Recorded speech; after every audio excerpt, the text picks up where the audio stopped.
ಅವಳು ತನ್ನ ದುಪ್ಪಟ್ಟವನ್ನು ಒಂದು ಕಡೆ ಇಟ್ಟು ಫ್ರೆಶ್ ಆಗಲು ವಾಶ್ರೂಮ್ಗೆ ಹೋದಳು. ಅವಳು ಹೊರಬಂದಾಗ ಬಾಯಾರಿಕೆಯಿಂದ ಗಂಟಲು ಒಣಗಿದಂತಾಗಿತ್ತು. ಅವಳು ನೀರು ಕುಡಿಯುವ ಉದ್ದೇಶದಿಂದ ಕೋಣೆಯಿಂದ ಹೊರಬಂದಳು. ಆಗ ಗಮನವಿಲ್ಲದೆ ಎದುರಿನಿಂದ ಬರುತ್ತಿದ್ದ ಯುವನ್ಗೆ ಡಿಕ್ಕಿ ಹೊಡೆದಳು. ಅವಳು ಕೆಳಗೆ ಬೀಳುವ ಮುನ್ನವೇ ಯುವನ್ ತಕ್ಷಣ ಅವಳನ್ನು ಹಿಡಿದು ತನ್ನ ತೋಳುಗಳ ಅಪ್ಪಗೆಯಲ್ಲಿ ಸೇರಿಸಿಕೊಂಡರು. ಯುವನ್ ಶರ್ಟ್ ಧರಿಸಿರಲಿಲ್ಲ ಮತ್ತು ಕೆಳಗೆ ಕೇವಲ ಟ್ರೌಸರ್ ಮಾತ್ರ ಹಾಕಿದ್ದರು. ಇದನ್ನು ನೋಡಿ ತ್ರಿಷಾ ನಾಚಿಕೆಯಿಂದ ನೀರಾದಳು. ಯುವನ್ ತಕ್ಷಣ ಅವಳನ್ನು ತನ್ನಿಂದ ದೂರ ಸರಿಸಿದರು ಮತ್ತು ಇಬ್ಬರ ಉಸಿರಾಟವು ಏರುಪೇರಾಗಿತ್ತು. ನೀನು ಹೊರಗೆ ಏನು ಮಾಡಲು ಬಂದಿದ್ದೆ ಎಂದು ಅವರು ಕಟುವಾದ ಧ್ವನಿಯಲ್ಲಿ ಹೇಳಿದಾಗ ಅವಳು ಅಪರಾಧಿಯಂತೆ ತಲೆ ತಗ್ಗಿಸಿ, ಅದು ನಾನು ನೀರು ಕುಡಿಯಲು ಬಂದಿದ್ದೆ ಎಂದಳು. ಎದುರಿಗೆ ಅಡುಗೆ ಮನೆ ಇದೆ, ಜಗ್ಗು ತುಂಬಿಸಿಕೊಂಡು ತೆಗೆದುಕೊಂಡು ಹೋಗು ಮತ್ತು ಫ್ರಿಡ್ಜ್ನಲ್ಲಿ ಊಟವೂ ಇದೆ, ಬಿಸಿ ಮಾಡಿಕೊಂಡು ತಿನ್ನು. ಹೀಗೆ ಹೇಳಿ ಅವರು ಉದ್ದುದ್ದ ಹೆಜ್ಜೆಗಳನ್ನು ಹಾಕುತ್ತಾ ವಾಪಸ್ಸು ತನ್ನ ಕೋಣೆಯೊಳಗೆ ಹೋಗಿ ಬಾಗಿಲಾಕಿಕೊಂಡರು. ಹಿಂದೆ ತ್ರಿಷಾ ದೀರ್ಘವಾಗಿ ಉಸಿರು ಬಿಡುತ್ತಾ ಅಡುಗೆ ಮನೆಯತ್ತ ಹೆಜ್ಜೆ ಹಾಕಿದಳು. ಬೇಗನೆ ಫ್ರಿಡ್ಜ್ನಿಂದ ಬಾಟಲಿ ತೆಗೆದು ನೀರು ಕುಡಿದಳು. ಫ್ರಿಡ್ಜ್ನಲ್ಲಿದ್ದ ತರಹೇವಾರಿ ಅಡುಗೆಗಳನ್ನು ನೋಡಿ ಅವಳ ಹಸಿವು ಜಾಗೃತವಾಯಿತು. ಏಕೆಂದರೆ ಪರಿಸ್ಥಿತಿ ಎಷ್ಟೇ ಕಷ್ಟಕರವಾಗಿದ್ದರೂ ಅವಳು ಹಸಿವಿನಿಂದ ಇರಲು ಸಾಧ್ಯವಿರಲಿಲ್ಲ. ಹೊಟ್ಟೆಗೆ ಏನಾದರೂ ಬಿದ್ದರೆ ತಾನೇ ಕಷ್ಟಗಳನ್ನು ಎದುರಿಸಲು ಸಾಧ್ಯವಾಗುವುದು. ಅವಳು ಪ್ಲೇಟ್ನಲ್ಲಿ ಪಲ್ಯವನ್ನು ತೆಗೆದುಕೊಂಡು ಓವನ್ನಲ್ಲಿ ಬಿಸಿ ಮಾಡಿ ತಿಂದಳು. ನಂತರ ಎಲ್ಲ ಲೈಟ್ಗಳನ್ನು ಆಫ್ ಮಾಡಿ ಕೋಣೆಗೆ ಬಂದಳು. ದಿನವಿಡೀ ಸುಸ್ತಾಗಿದ್ದ ಕಾರಣ ಕೆಲವೇ ಹೊತ್ತಿನಲ್ಲಿ ಅವಳು ನಿದ್ದೆಗೆ ಜಾರಿದಳು. ಮರುದಿನ ಬೆಳಿಗ್ಗೆ ಸುಮಾರು 10 ಗಂಟೆಗೆ ಅವಳಿಗೆ ಎಚ್ಚರವಾಯಿತು. ಅವಳು ಎದ್ದು ಫ್ರೆಶ್ ಆಗಿ ಕೋಣೆಯಿಂದ ಹೊರಬಂದಾಗ ಎದುರಿಗೆ ಒಬ್ಬ ಕೆಲಸದವಳು ಕಾಣಿಸಿದಳು. ಬಹುಶಃ ಅವಳು ಬೆಳಿಗ್ಗೆ ಸ್ವಚ್ಛಗೊಳಿಸಲು ಬರುತ್ತಿದ್ದಳು. ನಮಸ್ತೆ ಮೇಡಮ್, ನಿಮಗೆ ಏನಾದರೂ ಬೇಕೇ? ನಿಮಗಾಗಿ ತಿಂಡಿ ಮಾಡಲಿ ಎಂದು ಕೆಲಸದವಳು ಬಹಳ ಗೌರವದಿಂದ ಕೇಳಿದಳು. ಬಹುಶಃ ಯುವನ್ ಅವಳಿಗೆ ತ್ರಿಷಾಳ ಬಗ್ಗೆ ಮೊದಲೇ ತಿಳಿಸಿದ್ದರು ಅನಿಸುತ್ತದೆ. ತ್ರಿಷಾ, ಆಯಿತು, ತಿಂಡಿ ಮಾಡಿ. ಹಾಗೆ ಯುವನ್ ಸರ್ ಎಲ್ಲಿದ್ದಾರೆ ಎಂದು ಕೇಳಿದಳು. ಅಕ್ಕ, ಅವರು ಬೆಳಿಗ್ಗೆ ಯೂನಿವರ್ಸಿಟಿಗೆ ಹೊರಟು ಹೋದರು. ನಾನು ಬೆಳಗ್ಗೆ 7 ಗಂಟೆಗೆ ಬರುತ್ತೇನೆ ಮತ್ತು ಮಧ್ಯಾಹ್ನದ ಅಡುಗೆ ಮಾಡಿ ಹೋಗುತ್ತೇನೆ ಎಂದು ಕೆಲಸದವಳು ವಿವರವಾಗಿ ಹೇಳಿದಳು. ತ್ರಿಷಾ ಹೌದೆಂಬಂತೆ ತಲೆ ಆಡಿಸಿ ಡೈನಿಂಗ್ ಟೇಬಲ್ ಮೇಲೆ ಕುಳಿತುಕೊಂಡು ಕೇಳಿದಳು, ಈ ಮನೆಯಲ್ಲಿ ಯುವನ್ ಸರ್ ಅವರನ್ನು ಬಿಟ್ಟು ಬೇರೆ ಯಾರೂ ಇರುವುದಿಲ್ಲವೇ? ಅವರ ತಂದೆ ತಾಯಿ ಯಾರು ಎಂದು ಕೇಳಿದಳು. ಅಕ್ಕ, ಅವರು ಕೆನಡಾದಲ್ಲಿ ವಾಸಿಸುತ್ತಿದ್ದಾರೆ. ಅವರ ಬಿಸ್ನೆಸ್ ಅಲ್ಲಿದೆ ಮತ್ತು ಇಲ್ಲಿನ ಬಿಸ್ನೆಸ್ಸನ್ನು ಯುವನ್ ಸಾಹೇಬರು ನೋಡಿಕೊಳ್ಳುತ್ತಾರೆ ಎಂದಳು. ತ್ರಿಷಾ ಮತ್ತೆ ಪ್ರಶ್ನಿಸಿದಳು, ಹೌದಾ, ಅವರಿಗೆ ಬೇರೆ ಅಣ್ಣ ತಮ್ಮ ಅಕ್ಕ ತಂಗಿಯರು ಯಾರೂ ಇಲ್ಲವೇ? ಅವರು ಒಬ್ಬರೇನಾ ಎಂದು ಕೇಳಿದಳು. ಅದಕ್ಕೆ ಕೆಲಸದವಳು, ಹೌದಕ್ಕ, ಅವರು ಒಬ್ಬರೇ ಇರುವುದು ಎಂದು ಹೇಳಿ ಅಡುಗೆ ಮನೆಯತ್ತ ನಡೆದಳು. ಸ್ವಲ್ಪ ಹೊತ್ತಿನಲ್ಲೇ ಕೆಲಸದವಳು ಅವಳ ಮುಂದೆ ರುಚಿಕರವಾದ ತಿಂಡಿಯನ್ನು ಬಡಿಸಿದಳು. ತಿಂಡಿ ತಿಂದ ನಂತರ ತ್ರಿಷಾ ಇಡೀ ಮ್ಯಾನ್ಷನನ್ನು ಸುತ್ತಾಡಿ ನೋಡಲಾರಂಭಿಸಿದಳು. ಆ 2 ಅಂತಸ್ತಿನ ಬಂಗಲೆಯು ಅತ್ಯಂತ ಸುಂದರವಾಗಿ ನಿರ್ಮಾಣವಾಗಿತ್ತು. ಅದರಲ್ಲಿ 4 ದೊಡ್ಡ ಕೊಠಡಿಗಳು, ಒಂದು ಅದ್ಭುತವಾದ ಇಟಾಲಿಯನ್ ಅಡುಗೆ ಮನೆ ಮತ್ತು ಮಧ್ಯದಲ್ಲಿ ಒಂದು ಸುಂದರವಾದ ಟಿವಿ ಲಾಂಚ್ ಇತ್ತು. ತ್ರಿಷಾ ಸ್ವತಃ ಒಂದು ಮಧ್ಯಮ ವರ್ಗದ ಕುಟುಂಬಕ್ಕೆ ಸೇರಿದವಳಾಗಿದ್ದಳು. ಬಾಲ್ಯದಲ್ಲಿಯೇ ಅವಳ ತಾಯಿಯ ನೆರಳು ಅವಳ ತಲೆಯಿಂದ ದೂರವಾಗಿತ್ತು. ಅನಂತರ ಅವಳ ತಂದೆ 2ನೇ ಮದುವೆಯಾಗಿದ್ದರು. ಮಲತಾಯಿಯ ನಡವಳಿಕೆ ಅವಳೊಂದಿಗೆ ತುಂಬ ಒಳ್ಳೆಯದಾಗಿರದಿದ್ದರೂ ತುಂಬ ಕೆಟ್ಟದಾಗಿಯೂ ಇರಲಿಲ್ಲ. ಅವಳು ತನ್ನ ಈ ಹಳೆಯ ನೆನಪುಗಳನ್ನು ಮೆಲುಕು ಹಾಕಿ ಹಿಂಜರಿಯುವ ಹೆಜ್ಜೆಗಳೊಂದಿಗೆ ಯುವನ್ ಅವರ ಕೋಣೆಯತ್ತ ಸಾಗಿದಳು. ಅವಳು ಕೋಣೆಯೊಳಗೆ ಕಾಲಿಡುತ್ತಿದ್ದಂತೆಯೇ ಯುವನ್ ಅವರ ವಿಶಿಷ್ಟವಾದ ಸುಗಂಧ ಅವಳ ಉಸಿರಿನಲ್ಲಿ ಬೆರೆತು ಹೋಯಿತು ಮತ್ತು ಅವಳ ಹೃದಯವು ಒಂದು ಕ್ಷಣ ಬಡಿದುಕೊಳ್ಳುವುದನ್ನೇ ಮರೆತು ಹೋಯಿತು. ಕೋಣೆಯನ್ನು ಅತ್ಯಂತ ಅಚ್ಚುಕಟ್ಟಾಗಿ ಮತ್ತು ಸುಂದರವಾಗಿ ಅಲಂಕರಿಸಲಾಗಿತ್ತು. ಪ್ರತಿಯೊಂದು ವಸ್ತುವು ಅದರ ಸರಿಯಾದ ಜಾಗದಲ್ಲಿತ್ತು. ಕೋಣೆಯನ್ನು ನೋಡಿದರೆ ಅವಳಿಗೆ ಯುವನ್ ಅತಿಯಾಗಿ ಸ್ವಚ್ಛತೆಯನ್ನು ಇಷ್ಟಪಡುವ ವ್ಯಕ್ತಿ ಎಂಬುದು ಅಂದಾಜಾಯಿತು. ಹಾಸಿಗೆಯ ಪಕ್ಕದ ಟೇಬಲ್ ಮೇಲೆ ಇಟ್ಟಿದ್ದ ಅವರ ಫೋಟೋವನ್ನು ತ್ರಿಷಾ ತನ್ನ ಕೈಗಳಲ್ಲಿ ಎತ್ತಿಕೊಂಡಳು. ಅವರು ಅತ್ಯಂತ ಆಕರ್ಷಕ ಮತ್ತು ಸುಂದರ ಪುರುಷ ಎಂಬುದರಲ್ಲಿ ಯಾವುದೇ ಸಂದೇಹವಿರಲಿಲ್ಲ. ಯಾವ ಹುಡುಗಿಯಾದರೂ ಅವರ ಮೇಲೆ ಮನಸೋಲಬಹುದಿತ್ತು. ವಿಶ್ವವಿದ್ಯಾಲಯದಲ್ಲಿ ಎಷ್ಟೋ ಹುಡುಗಿಯರಿಗೆ ಅವರು ಕ್ರಶ್ ಆಗಿದ್ದರು ಎಂಬುದು ತ್ರಿಷಾಳಿಗೆ ಚೆನ್ನಾಗಿ ತಿಳಿದಿತ್ತು ಮತ್ತು ನಿಜ ಹೇಳಬೇಕೆಂದರೆ ತ್ರಿಷಾಳಿಗೂ ಅವರ ಮೇಲೆ ಒಲವಿತ್ತು. ಆದರೆ ಅವಳು ಎಂದಿಗೂ ತನ್ನ ಅಂತಸ್ತಿಗಿಂತ ಮೀರಿದ ದೊಡ್ಡ ಕನಸುಗಳನ್ನು ಕಂಡಿರಲಿಲ್ಲ. ಏಕೆಂದರೆ ಅವರ ಅಂತಸ್ತಿನ ಅಳತೆಗೋಲಿಗೆ ತಾನು ಎಲ್ಲಿಯೂ ಸರಿಸಾಟಿಯಾಗುವುದಿಲ್ಲ ಎಂಬುದು ಅವಳಿಗೆ ತಿಳಿದಿತ್ತು. ಯುವನ್ ಸಂಪತ್ತು ಮತ್ತು ಸೌಂದರ್ಯ ಎರಡರಲ್ಲೂ ಅವಳಿಗಿಂತ ತುಂಬ ಮುಂದಿದ್ದರು. ಆದುದರಿಂದ ಅವಳು ಅವರನ್ನು ಬಯಸಿದ್ದರೂ ಅಸಹಾಯಕತೆ ಮತ್ತು ವೈಫಲ್ಯದ ಹೊರತಾಗಿ ಅವಳಿಗೆ ಬೇರೇನೂ ಸಿಗುತ್ತಿರಲಿಲ್ಲ. ಅವಳು ಇದೇ ಆಳವಾದ ಆಲೋಚನೆಗಳಲ್ಲಿ ಮುಳುಗಿದ್ದಾಗ ಇದ್ದಕ್ಕಿದ್ದಂತೆ ಕೋಣೆಯ ಬಾಗಿಲು ತೆರೆಯಿತು ಮತ್ತು ಅವಳ ಕೈಯಲ್ಲಿದ್ದ ಯುವನ್ ಅವರ ಫೋಟೋ ಭಯದಿಂದ ನಡುಗಿತು. ನೀನು ನನ್ನ ರೂಮಿನಲ್ಲಿ ಏನು ಮಾಡುತ್ತಿದ್ದೀಯಾ? ಮನೆಗೆ ತನ್ನ ಅತ್ಯಂತ ಮುಖ್ಯವಾದ ಫೈಲ್ ತೆಗೆದುಕೊಳ್ಳಲು ಬಂದಿದ್ದ ಯುವನ್ ತ್ರಿಷಾ ತನ್ನ ಕೋಣೆಯಲ್ಲಿ ಇರುವುದನ್ನು ನೋಡಿ ಕೋಪದಿಂದ ಕೆಂಡಮಂಡಲರಾದರು. ಸರ್, ನಾನು ಕೇವಲ ನಿಮ್ಮ ರೂಮ್ ನೋಡಲು ಬಂದಿದ್ದೆ ಎಂದು ಅವಳು ಭಯದಿಂದ ತೊದಲುತ್ತಾ ಹೇಳಿದಳು. ಆದರೆ ಅವಳ ಕಣ್ಣುಗಳಲ್ಲಿ ಯುವನ್ ಬಗ್ಗೆ ಸ್ಪಷ್ಟವಾದ ಅಸಮಾಧಾನ ಮತ್ತು ದ್ವೇಷವು ಎದ್ದು ಕಾಣುತ್ತಿತ್ತು. ಇನ್ನು ಮುಂದೆ ನನ್ನ ರೂಮಿಗೆ ಎಂದಿಗೂ ಕಾಲಿಡಬೇಡ ಎಂದು ಯುವನ್ ಅತ್ಯಂತ ತಣ್ಣನೆಯ ಮತ್ತು ಕಠಿಣ ಧ್ವನಿಯಲ್ಲಿ ಅವಳಿಗೆ ಅವಳ ಯೋಗ್ಯತೆಯನ್ನು ನೆನಪಿಸಿದರು. ಅವಳು ನೋಯುತ್ತಿರುವ ಹೃದಯ ಹಾಗೂ ತೇವಗೊಂಡ ಕಣ್ಣುಗಳೊಂದಿಗೆ ಮೌನವಾಗಿ ಆ ಕೋಣೆಯಿಂದ ಹೊರಬಂದಳು ಮತ್ತು ಯುವನ್ ಮನೆಯಿಂದ ಹೊರಡುವವರೆಗೂ ಅವಳು ತನ್ನ ಕೋಣೆಯಿಂದ ಹೊರಗೆ ಬರಲೇ ಇಲ್ಲ. ವಿಶ್ವವಿದ್ಯಾಲಯದ ಸ್ಟಾಫ್ ರೂಮ್ನಲ್ಲಿ ಯುವನ್ ತಲೆ ಮೇಲೆ ಕೈ ಹೊತ್ತು ಕುಳಿತಿದ್ದಾಗ ರೋಹನ್ ಬಂದು, ಏನಾಯಿತು ಯುವನ್, ಇಷ್ಟು ಚಿಂತಿತನಾಗಿ ಏಕೆ ಕುಳಿತಿದ್ದೀಯಾ ಎಂದು ಕೇಳಿದನು. ರೋಹನ್ ಮತ್ತು ಯುವನ್ ಬಾಲ್ಯದ ಚಿಗುರಿ ಸ್ನೇಹಿತರು ಮತ್ತು ಇಬ್ಬರು ಶ್ರೀಮಂತ ಕುಟುಂಬಗಳಿಗೆ ಸೇರಿದವರಾಗಿದ್ದರು. ಪ್ರೊಫೆಸರ್ ಶಾ ಅವರು ಅವರಿಬ್ಬರ ಹಿರಿಯ ಪ್ರಾಧ್ಯಾಪಕರಾಗಿದ್ದರು.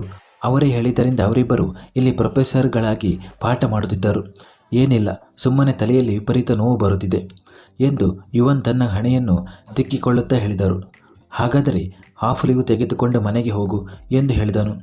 ಇಲ್ಲ, ಇಂದು ಬಹಳ ಮುಖ್ಯವಾದ ಉಪನ್ಯಾಸವಿದೆ ಎಂದು ಯುವನ್ ಹೇಳಿದರು. ರೋಹನ್ ಯುವನ್ ಮುಖವನ್ನು ಗಮನವಿಟ್ಟು ನೋಡುತ್ತಾ, ಏನು ವಿಷಯ ಯುವನ್, ಎಲ್ಲವೂ ಸರಿಯಾಗಿದೆಯಲ್ಲ, ನೀನು ನನಗೆ ಸ್ವಲ್ಪ ಹೆಚ್ಚೇ ಚಿಂತಿತನಾಗಿ ಕಾಣುತ್ತಿದ್ದೀಯೇ ಎಂದನು. ನಿನಗೆ ಏನು ಹೇಳಲಿ, ಎಲ್ಲಿಂದ ಶುರು ಮಾಡಬೇಕು ಎಂದು ನನಗೆ ಅರ್ಥವಾಗುತ್ತಿಲ್ಲ ಎಂದು ಯುವನ್ ಸುಸ್ತಾದವರಂತೆ ಹೇಳಿದರು. ಏನು ವಿಷಯ ಯುವನ್, ಇದುವರೆಗೆ ನಿನ್ನನ್ನು ಇಷ್ಟು ಚಿಂತಿತನಾಗಿ ನಾನು ಎಂದಿಗೂ ನೋಡಿಲ್ಲ. ಮುಕ್ತವಾಗಿ ಹೇಳು, ಏನು ಸಮಸ್ಯೆ ಎಂದು ರೋಹನ್ ಕೇಳಿದ್ದೇ ತಡ. ಯುವನ್ ತನಗೆ ಆದ ಎಲ್ಲವನ್ನು ಅವನ ಮುಂದೆ ಹೇಳುತ್ತಾ ಹೋದನು. ಅಲ್ಲ, ಇಷ್ಟೆಲ್ಲ ಆಯಿತು, ಇಷ್ಟು ದೊಡ್ಡ ಸಮಸ್ಯೆಯಾಗಿದೆ ಮತ್ತು ಇದನ್ನು ನೀನು ಈಗ ನನಗೆ ಹೇಳುತ್ತಿರುವೆ. ಅದೇ ಸಮಯದಲ್ಲಿ ನನಗೆ ಫೋನ್ ಮಾಡಬೇಕಿತ್ತು, ನಾನು ಬರುತ್ತಿದ್ದೆ ಮತ್ತು ಯಾವುದಾದರೂ ದಾರಿ ಕಂಡುಕೊಳ್ಳುತ್ತಿದ್ದೆ ಎಂದು ಅವನು ಹೇಳಿದನು.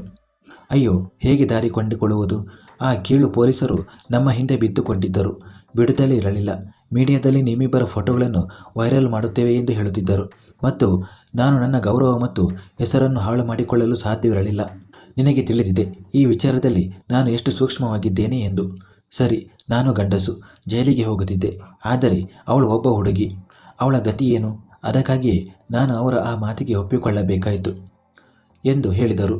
ಸರಿ, ಏನೇ ಆಗಿರಲಿ, ಬಹುಶಃ ಇದರಲ್ಲೇ ನಿನ್ನ ಒಳ್ಳೆಯದೂ ಇರಬಹುದು. ಆದರೆ ದಯವಿಟ್ಟು ಅವಳೊಂದಿಗೆ ಹೊರಟಾಗಿ ವರ್ತಿಸಬೇಡ. ಆ ಬಡಪೈ ಹೆಣ್ಣಿನ ತಪ್ಪೇನು? ಅವಳು ಕೂಡ ಈ ಸಮಸ್ಯೆಯಲ್ಲಿ ಸಿಲುಕಿ ನರಳುತ್ತಿದ್ದಾಳೆ. ಅವಳೇನು ಬೇಕಂತಲೇ ಈ ರೀತಿ ಮಾಡಿಲ್ಲವಲ್ಲ. ನೀನು ಹೇಳುವುದು ಸರಿ ರೋಹನ್, ಆದರೆ ಅವಳನ್ನು ನೋಡಿದರೆ ನನಗೆ ಅತಿ ಹೆಚ್ಚು ಕೋಪ ಬರುತ್ತದೆ. ಅವಳ ಮುಖವನ್ನು ನೋಡುವುದಕ್ಕೂ ನನಗೆ ಮನಸ್ಸಾಗುವುದಿಲ್ಲ ಎಂದು ಯುವನ್ ತಮ್ಮ ಒಳಗಿನ ಆಕ್ರೋಶವನ್ನು ಹೊರಹಾಕುತ್ತಿದ್ದರು. ನೋಡು, ನನ್ನ ಮಾತು ಕೇಳು, ಬಾಲ್ಯದಿಂದಲೂ ನಿನ್ನನ್ನು ಬಲ್ಲೆ.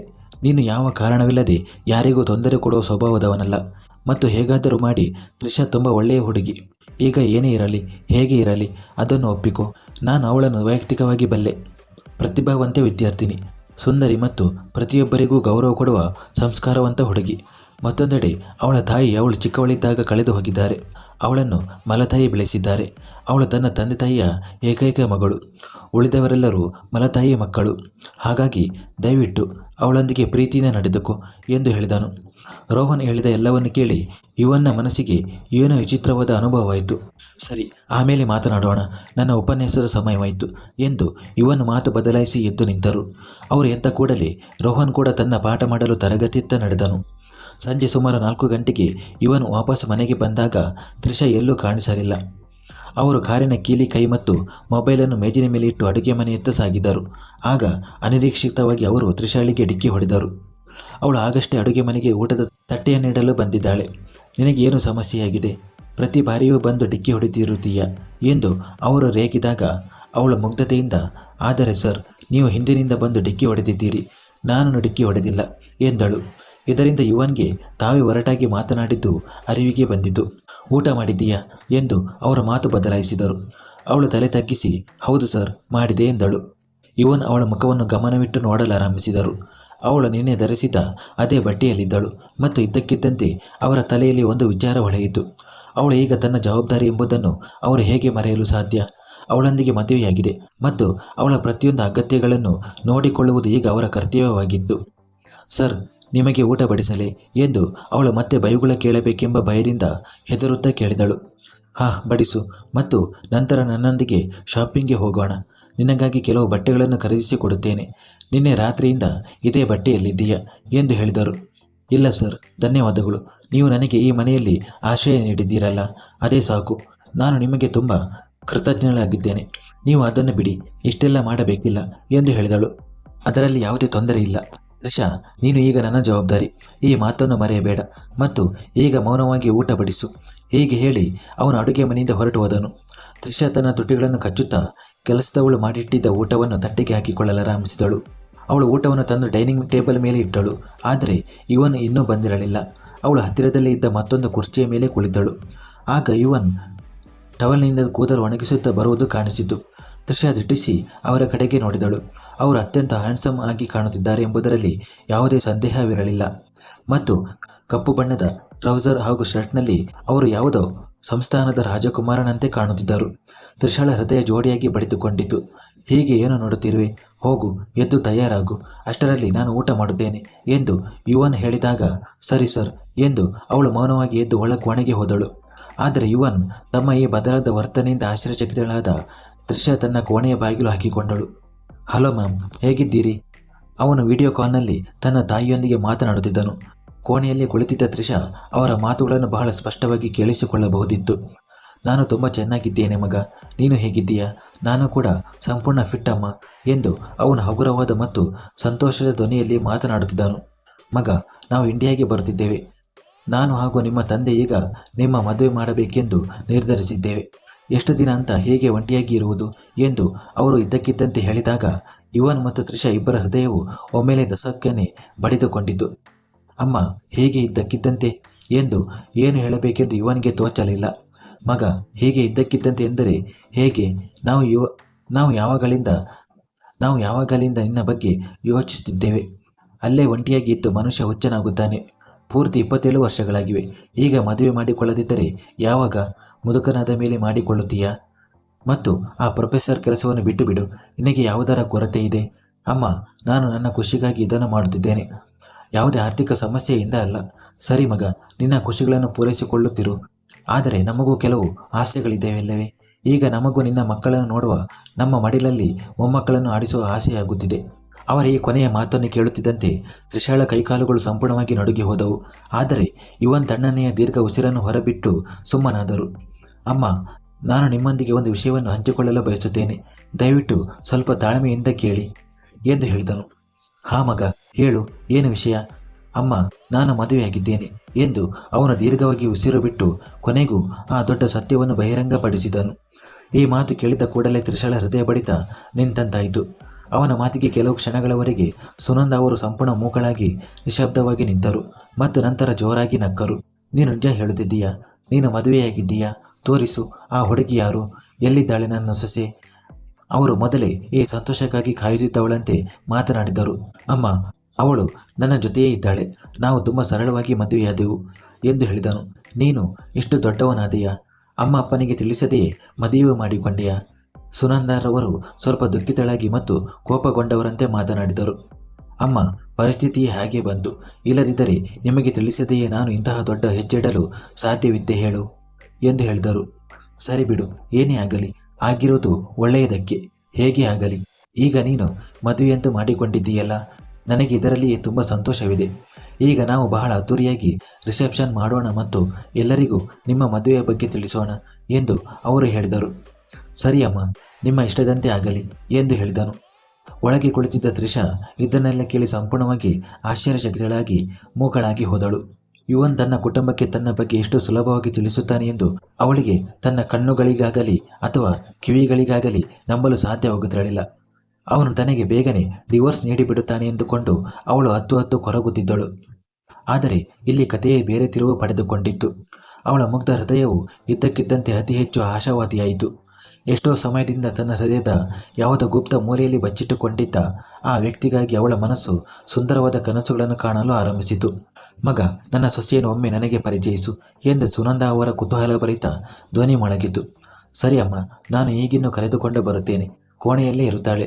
ಹೀಗೆ ಹೇಳುತ್ತಾ ಅವನು ತ್ರಿಷಾಳ ಕೋಣೆಯ ಕಡೆಗೆ ನಡೆದ ಕೂಡಲೇ ತ್ರಿಷಾ ಭಯದಿಂದ ತಕ್ಷಣವೇ ನಟಿಸುತ್ತಾ ಹಾಸಿಗೆಯ ಮೇಲೆ ಮಲಗಿಕೊಂಡಳು. ಅವನು ಬಾಗಿಲು ತಟ್ಟಿ ಒಳಗೆ ಬಂದನು. ತ್ರಿಷಾ, ಎದ್ದು ನಿಲ್ಲು. ಅವನ ಗಡಸು ಧ್ವನಿಯನ್ನು ಕೇಳಿದ ಕೂಡಲೇ ಅವಳು ಬೆಚ್ಚಿಬಿದ್ದು ಎದ್ದು ಕುಳಿತಳು. ಸರ್, ಏನಾಯಿತು ಎಂದು ಅವಳು ಕೇಳಿದಳು. ನನ್ನೊಂದಿಗೆ ಬಾ. ನನ್ನ ಅಮ್ಮನ ವಿಡಿಯೋ ಕಾಲ್ ಬಂದಿದೆ. ಅವರು ನಿನ್ನನ್ನು ಭೇಟಿಯಾಗಲು ಬಯಸುತ್ತಿದ್ದಾರೆ. ಮತ್ತು ಕೇಳು, ಸಂಪೂರ್ಣವಾಗಿ ನಾರ್ಮಲ್ ಆಗಿರು. ನಮ್ಮ ಮದುವೆಯು ಬಲವಂತವಾಗಿ ಅಥವಾ ಅನಿವಾರ್ಯತೆಯಿಂದ ನಡೆದಿದೆ ಎಂಬುದು ಅವರಿಗೆ ಸ್ವಲ್ಪವೂ ತಿಳಿಯಬಾರದು. ಸರಿನಾ ಎಂದು ಅವನ ಕಟ್ಟುನಿಟ್ಟಾಗಿ ಎಚ್ಚರಿಸಿ ಅವಳನ್ನು ಕೋಣೆಯ ಮುಂಭಾಗಕ್ಕೆ ಕರೆದುಕೊಂಡು ಬಂದನು. ನಮಸ್ತೆ ಆಂಟಿ ಎಂದು ಅವಳು ಅತಿ ಪ್ರೀತಿ ಮತ್ತು ಗೌರವದಿಂದ ನಮಸ್ಕರಿಸಿದಳು. ನಮಸ್ತೆ ಮಗ, ವಾವ್, ನನ್ನ ಮಗಳು ಎಷ್ಟು ಸುಂದರವಾಗಿದ್ದಾಳೆ ಎಂದು ಅವರ ಅಪಾರ ಪ್ರೀತಿಯಿಂದ ಮಾತನಾಡಿದಾಗ ತ್ರಿಷಾ ನಾಚಿಕೆಯಿಂದ ನಸುನಕ್ಕಳು. ಮೊದಲ ನೋಟದಲ್ಲೇ ತ್ರಿಷಾಳ ಆ ಸರಳ ಮತ್ತು ಮುಗ್ಧ ಮುಖವು ಅವರಿಗೆ ಬಹಳ ಇಷ್ಟವಾಗಿತ್ತು. ತಲೆಯ ಮೇಲೆ ಸೆರಗು ಹಾಕಿಕೊಂಡು ಸಂಸ್ಕಾರಯುತವಾಗಿ ನಿಂತಿದ್ದ ಅವಳು ಅವರಿಗೆ ತುಂಬ ಸುಂದರವಾಗಿ ಕಂಡಳು. ವಾವ್ ಯುವನ್, ನನ್ನ ಸೊಸೆ ತುಂಬ ಮುದ್ದಾಗಿದ್ದಾಳೆ. ಚಂದ್ರ ಮತ್ತು ಸೂರ್ಯರ ಜೋಡಿಯಂತೆ ಕಾಣುತ್ತಿದೆ, ನಿಮ್ಮಿಬ್ಬರ ಜೋಡಿ ಎಂದು ಅವರು ಅವರಿಬ್ಬರ ಮೇಲೆ ತಮ್ಮ ಪ್ರೀತಿಯನ್ನು ದಾರಿ ಎರೆಯುತ್ತಲೇ ಇದ್ದರು. ಅವರ ಸಂತೋಷವನ್ನು ನೋಡಿ ಯುವನ್ ಕೂಡ ಮೃದುವಾಗಿ ನಕ್ಕರು ಮತ್ತು ಸ್ವಲ್ಪ ಹೊತ್ತಿನ ಮಾತಿನ ನಂತರ ಕಾಲ್ ಕಟ್ಟಾಯಿತು. ಸರ್, ನೀವು ನಿಮ್ಮ ಅಮ್ಮನಿಗೆ ನಿಜವಾದ ವಿಷಯವನ್ನು ಯಾಕೆ ಹೇಳಲಿಲ್ಲ ಎಂದು ಅವಳು ಯುವನ್ಗೆ ಬೇಸರವಾಗದಂತೆ ಬಹಳ ಜಾಗರೂಕತೆಯಿಂದ ಮತ್ತು ಅಂಜುತ್ತಾ ಕೇಳಿದಳು. ಅಮ್ಮನಿಗೆ ಏನು ಹೇಳಲಿ ಹೇಳು, ಮತ್ತು ಹೇಗೆ ಮದುವೆಯಾಗಿದ್ದರೂ ಈಗ ನೀನು ನನ್ನ ಹೆಂಡತಿ. ನಿನ್ನನ್ನು ಗೌರವಿಸುವುದು ಮತ್ತು ಇತರರಿಂದ ಗೌರವಿಸುವಂತೆ ಮಾಡುವುದು ಈಗ ನನ್ನ ಜವಾಬ್ದಾರಿ. ಒಂದು ವೇಳೆ ಅವರಿಗೆ ಈ ವಿಷಯವೆಲ್ಲ ತಿಳಿಸಿದರೆ ಈಗ ಅವರು ನಿನ್ನೊಂದಿಗೆ ಹೇಗೆ ಪ್ರೀತಿಯಿಂದ ಮಾತನಾಡುತ್ತಾರೋ ಬಹುಶಃ ಹಾಗೆ ಮಾತನಾಡುತ್ತಿರಲಿಲ್ಲ. ಅದಕ್ಕಾಗಿ ನನ್ನ ಹೆಂಡತಿಯ ಗೌರವದ ಮೇಲೆ ಯಾರೂ ಕೆಸರು ಎರಚುವುದನ್ನು ನಾನು ಬಯಸುವುದಿಲ್ಲ. ಅದು ನನ್ನ ತಂದೆ ತಾಯಿಯೇ ಆಗಿರಲಿ ಎಂದು ಅವರು ಸಾಮಾನ್ಯ ಧ್ವನಿಯಲ್ಲಿ ಹೇಳಿ ಅವಳನ್ನು ಆಶ್ಚರ್ಯಚಕಿತಳನ್ನಾಗಿ ಮಾಡಿದರು. ಮತ್ತು ಒಂದು ಮಾತು, ಇನ್ನು ಮುಂದೆ ನೀನು ನನ್ನ ಕೋಣೆಯಲ್ಲಿ ಇರಬೇಕು, ಈ ಕೋಣೆಯಲ್ಲಿ ಅಲ್ಲ. ಏಕೆಂದರೆ ಯಾವುದೇ ದಿನ ಅಮ್ಮ ಮತ್ತು ಡ್ಯಾಡಿ ಬರಬಹುದು. ಅವರು ಯಾವಾಗಲೂ ನಮಗೆ ಮುಂಚಿತವಾಗಿ ತಿಳಿಸಿ ಬರುವುದಿಲ್ಲ, ಇದ್ದಕ್ಕಿದ್ದಂತೆ ಬಂದು ಸರ್ಪ್ರೈಸ್ ನೀಡುತ್ತಾರೆ. ಹಾಗಾಗಿ ನಿನ್ನ ಎಲ್ಲ ಸಾಮಾನುಗಳನ್ನು ನನ್ನ ರೂಮ್ಗೆ ಶಿಫ್ಟ್ ಮಾಡು ಮತ್ತು ಇನ್ನು ಮುಂದೆ ನೀನು ಅಲ್ಲೇ ಇರಬೇಕು ಎಂದು ಆಜ್ಞೆ ಮಾಡಿ ಹೊರಟು ಹೋದನು. ಆದರೆ ತ್ರಿಷಾ ಮೂಕಳಾಗಿ ಅಲ್ಲೇ ಕುಳಿತಳು. ತಾನು ಹೇಗೆ ಪ್ರತಿಕ್ರಿಯಿಸಬೇಕು ಎಂಬುದು ಅವಳಿಗೆ ತಿಳಿಯಲಿಲ್ಲ. ಏನೇ ಆಗಲಿ, ಮುಂದೇನು ನಡೆಯುತ್ತದೆಯೋ ಅದು ಒಳ್ಳೆಯದಕ್ಕೆ ಆಗುತ್ತದೆ ಎಂದು ಅವಳ ಮನಸ್ಸು ಹೇಳಿತು. ಇವನು ರೂಮ್ಗೆ ಶಿಫ್ಟ್ ಆಗಿ 1 ವಾರ ಕಳೆದಿತ್ತು. ಅವರಿಬ್ಬರು ಒಂದೇ ಹಾಸಿಗೆ ಮೇಲೆ ಮಲಗುತ್ತಿದ್ದರು, ಆದರೆ ಮಧ್ಯದಲ್ಲಿ ದಿಂಬನ್ನು ಇಟ್ಟುಕೊಳ್ಳುತ್ತಿದ್ದರು. ತ್ರಿಷಾಳ ಕಡೆಯಿಂದ ಯುವನ್ಗೆ ಯಾವುದೇ ತೊಂದರೆ ಇರಲಿಲ್ಲ, ಆದರೆ ಅತಿ ದೊಡ್ಡ ತೊಂದರೆ ಇದ್ದದ್ದು ಅವರ ಸ್ವಂತ ಮನಸ್ಸಿನಲ್ಲಿ. ಅವಳು ಅವರ ಸಮೀಪದಲ್ಲಿದ್ದಾಳೆ, ಅವರ ಬಳಿ ಇದ್ದಾಳೆ, ಅವರ ಹೆಂಡತಿಯಾಗಿದ್ದಾಳೆ ಮತ್ತು ಈಗ ಅವರ ಮನಸ್ಸು ಅವಳ ಕಡೆಗೆ ಸೆಳೆಯಲ್ಪಡುತ್ತಿತ್ತು. ಏನೇ ಇರಲಿ, ಹೇಗೆ ಇರಲಿ, ಅವರು ಈಗ ಮನಸಾರೆ ಅವಳನ್ನು ಬಯಸಲು ಆರಂಭಿಸಿದ್ದರು. ಅವಳ ಹಿನ್ನೆಲೆ ತಿಳಿದ ನಂತರ ಅವರ ವರ್ತನೆಯು ಸಂಪೂರ್ಣವಾಗಿ ಬದಲಾಗಿತ್ತು. ಅವಳು ಕೂಡ ಪರಿಸ್ಥಿತಿಯ ಬಲಿಪಶುವಾಗಿದ್ದಾಳೆ ಎಂಬುದು ಅವರಿಗೆ ತಿಳಿದಿತ್ತು ಮತ್ತು ಅವಳಿಗೆ ಮತ್ತಷ್ಟು ನೋವು ನೀಡಿ ಅಪರಾಧಿಯಾಗಲು ಅವರು ಬಯಸುತ್ತಿರಲಿಲ್ಲ. ಸರ್, ವಾಶ್ರೂಮ್ನಲ್ಲಿರುವ ನಳ್ಳಿಯಲ್ಲಿ ನೀರು ಬರುತ್ತಿಲ್ಲ ಎಂದು ತ್ರಿಷಾ ಹೇಳಿದಾಗ ಅವರು ಲ್ಯಾಪ್ಟಾಪ್ನಲ್ಲಿ ತಮ್ಮ ಕೆಲಸದಲ್ಲಿ ಬ್ಯುಸಿಯಾಗಿದ್ದರು. ಏನು ಅರ್ಥ? ನೀರು ಯಾಕೆ ಬರುವುದಿಲ್ಲ? ನಾನು ಆಗಷ್ಟೇ ಸ್ನಾನ ಮಾಡಿ ಹೊರಬಂದಾಗ ನೀರು ಬರುತ್ತಿತ್ತಲ್ಲ. ಗೊತ್ತಿಲ್ಲ ಸರ್, ನಾನು ಈಗ ಸ್ನಾನ ಮಾಡಲು ಹೋದರೆ ಯಾವ ನಲ್ಲಿಯಲ್ಲೂ ನೀರು ಬರುತ್ತಿಲ್ಲ.